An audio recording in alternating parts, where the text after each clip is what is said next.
everybody. I'm Jack, and this is Raw Tropical Living. Thanks for joining me today. I'm out and about on a Sunday morning, getting a little breakfast, and I just thought I always bring my camera with me. And I'm trying to talk a little louder this time because apparently the last time I used the GoPro, it wasn't loud enough. The sound was really bad on there, so I'm going to try to project. I hope I'm not talking too loud. I'll have to check that when I get back. But yeah, anyway, I just came to get a little bit of coconut goodness for the morning. Oh, that's beautiful. Big old coconut there. And I got a pile of, I got like 20 bananas here, so I'll start making a dent in those. Anyhow, I brought the camera with me because I thought as I walked out my gate, I'm like, well, I might have this idea. About time to do an update on this new way of eating. Or not a completely new way of eating, but you know what I mean. This, over the last probably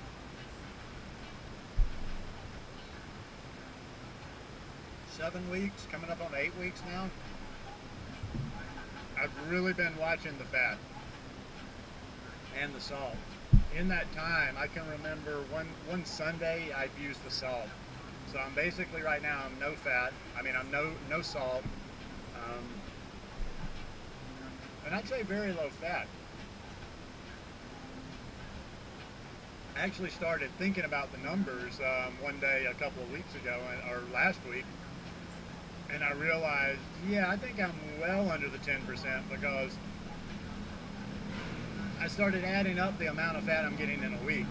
I've kind of had this pattern I've been on, and what I'll do is I don't add any fat in my diet for 2 days. 2 days in a row, I'll like make a salad with a no-fat dressing, or I'll make some of my zoodles, and the tomato sauce I use is no fat. So for a couple of days, I'll do that. I won't add an avocado, I won't add hemp seeds or anything. Then on the third day, I eat a full avocado. So I started saying, okay, 2 days off, 1 day on, 2 days off, 1 day on, then the week's over. And I realized I'm only getting the equivalent of about 2.5 avocados a week. So I've got a little wiggle room in there. Although at that, I'm not feeling any bad effects.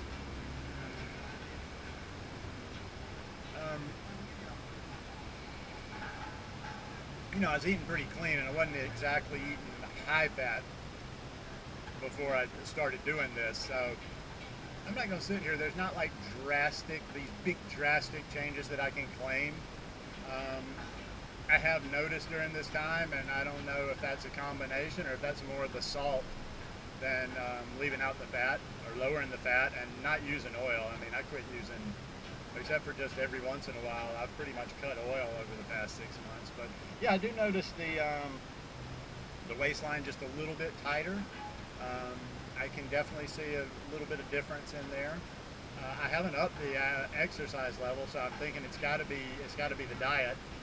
I have been doing a lot of yoga, but that's 5 days a week, and it is a very intense class, and we do core, so that could be why I'm seeing a little bit there. But in general, no. I can tell from the way the pants fit and whatever that my waistline, is pretty tight right now. And I went and got on a scale yesterday that I wouldn't say it's necessarily accurate, but I know I've weighed on that scale several times before, and I'm where I'm supposed to be. So I've kind of tightened up in the middle without losing any weight. I may have lost a pound or two, but otherwise I've just kind of slimmed down, and a lot of that was probably water weight that was being retained by all the salt that I was eating. Like I mentioned before, not against salt, not preaching against salt. I think some people just tend to have problems with it, and I was one of those people. I really like salt a lot, and it's almost like taking a pill, like a pain medication or something, where the more you take, the more you need. It was getting that way with salt. It was just getting to where when I was making my soup to satisfy myself, I mean, I was just putting a ton of salt in there, and it got more and more and more. Now, there's some people I know that use just a little bit of Himalayan sea salt for the minerals and for the sodium and the value it has. I don't know. I'll have to do my homework on that. I'm not sure. I might be wrong if that sea salt has sodium. But anyway, there is good stuff in the sea salt. I know people that'll use a pinch here and there, but they're not doing it for their taste. They're not doing it to cover up or mask their taste buds. They're doing it for the health benefits of the salt, and it's just a minute amount. But anyhow, yeah, I'm going to continue doing this. I've been no salt, low fat, pretty much 100% raw. I'm sure I've had a product here and there. I don't eat nuts very much, so I mean, even if they're cooked or not, that's not really an issue. What else? What else? So yeah, I mean, without putting the label, I'm just trying to describe what I'm doing. So I have been eating pretty much 100% raw. That's been getting more and more. Like I would say, you know, I've watched this show for any amount of time. I measure in 3-month periods because I go back to the States to visit my mom every 3 months. So I kind of know what I've done over previous 3-month periods. And I would say it has been 6-9 months since I've eaten cooked down here. Now when I go to the States, I'm totally not a fanatic.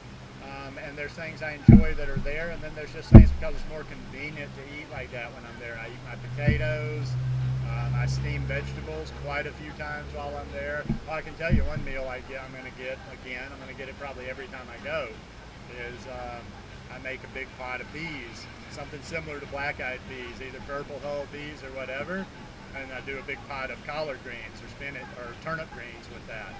Got to have that one.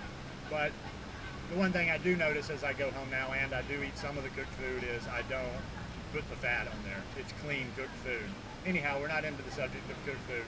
Just wanted to report in and say that the 7 or 8 weeks that I've switched to the low fat, and I'm not doing the salt, and I'm eating a ton of carbs, I'm getting plenty of calories. I may not hit that 3,000 mark that I shoot for, but I would say I always get over 2,500. So if I can just, you know, if I can work on getting closer to 3,000, I'll be happy. But anyway, yeah, everything seems to be going well. I'm going to stick to these ratios as long as they keep working for me, and I'm going to get back to my coconut.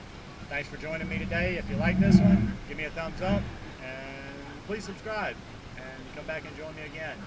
See ya.